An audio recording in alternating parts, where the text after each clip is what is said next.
Fascism in Italy. I hated the politics and the politicians, said Italo Balbo. Like many Italian veterans of World War I, he had come home to a land of economic chaos and political corruption. Italy's constitutional government, he felt, had betrayed the hopes of soldiers, reducing Italy to a shameful peace. Disgusted and angry, Balbo rallied behind a fiercely nationalist leader, Benito Mussolini. Mussolini's rise to power in the 1920s served as a model for ambitious strongmen elsewhere in Europe. Mussolini's rise to power. When Italy agreed to join the Allies in 1915, France and Britain secretly promised to give Italy certain Austro-Hungarian territories. When the Allies won, Italy received some of the promised territories, but others became part of the new Yugoslavia. The broken promises outraged Italian nationalists. Disorders within Italy multiplied. Inspired in part by revolution in Russia, peasants seized land, and workers went on strike or seized factories. Amid the chaos, returning veterans faced unemployment. Trade declined and taxes rose. The government, split into feuding factions, seemed powerless to end the crisis. A leader emerges.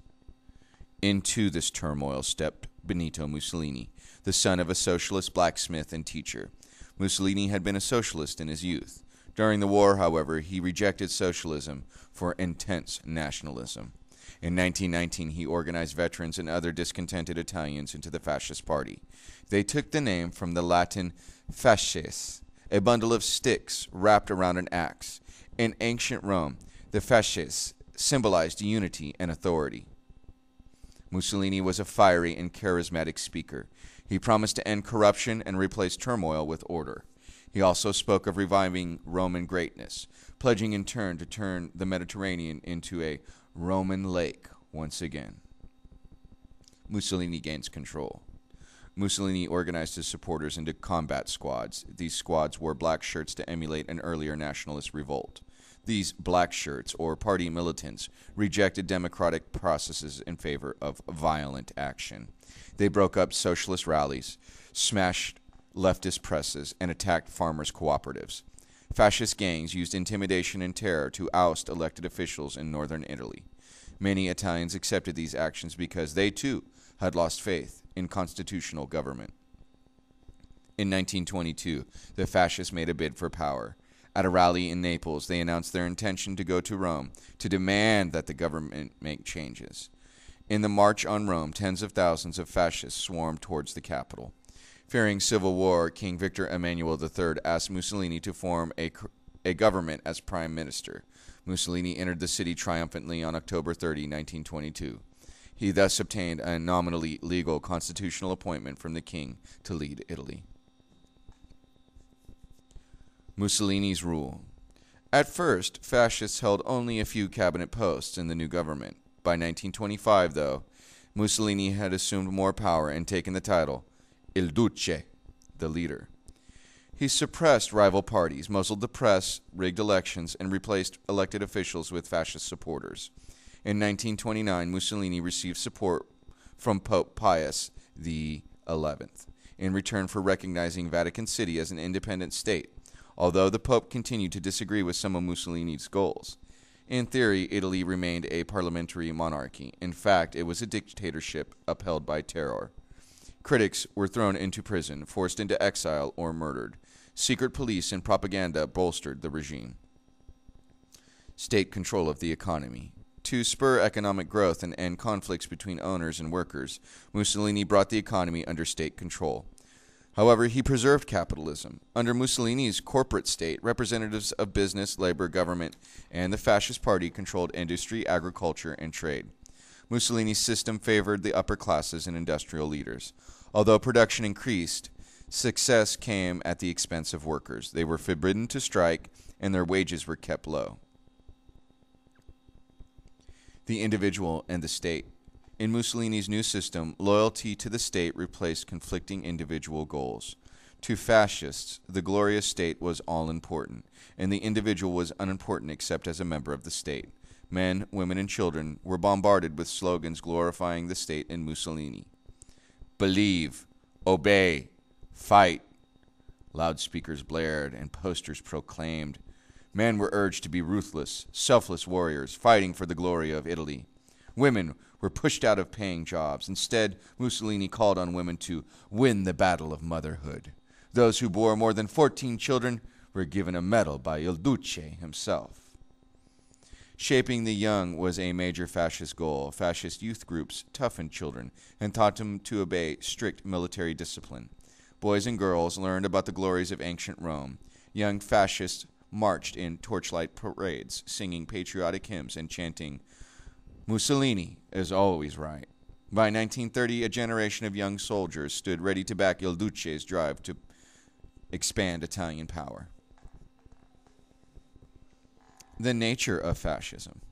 Mussolini built the first totalitarian state.